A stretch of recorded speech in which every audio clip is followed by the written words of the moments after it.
County Commissioner Greg Puckett and Community Connections purchased the old theater with hopes of restoring it to its glory days. Not long after getting a good first look at their purchase, did they find something underneath the floors of the theater that shed a new light on the old Levon's mysterious past.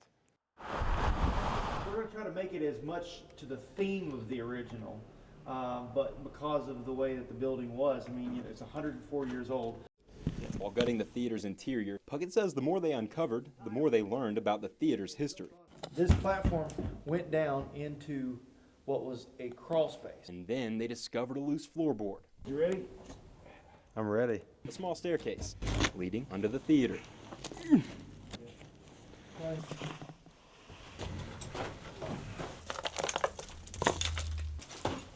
This is the place where, nobody goes. And maybe farther. Gets back over here is where what we had anticipated was the passageway that goes across. It's been bricked up since. The theater's origins date back to the early 1900s. Puckett says this was the same time as Prohibition, so he thinks bootleggers may have used these passages to bring in their booze.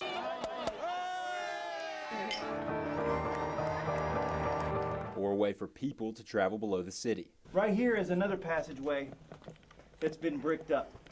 And this was an original doorway, from what we can tell, that had actually gone across over into the Von Court modern apartments. There was just access tunnels built,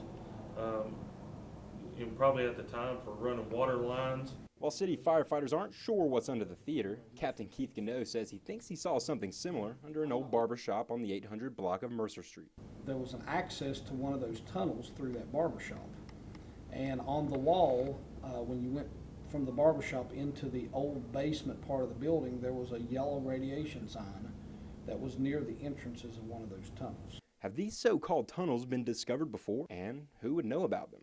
I've looked through some railroad books, and I've looked through some Mercer County history books. Mercer County Historical Society President Lois Miller has been studying Princeton's history since 1982. They would be there for a purpose.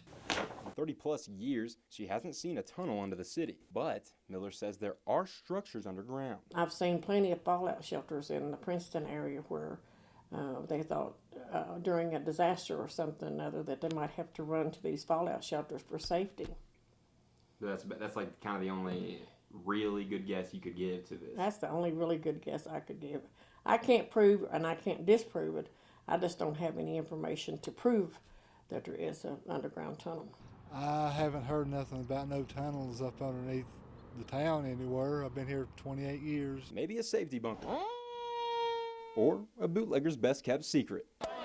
No documented information on underground tunnels in the city means the bricked-off spots could be anything. Sometimes myth and folklore mean as much about a town's history or a town's culture.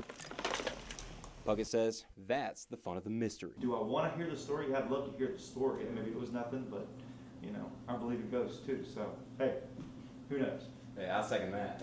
Yeah. Puckett says they don't want to demolish the entrance to what appears to be tunnels.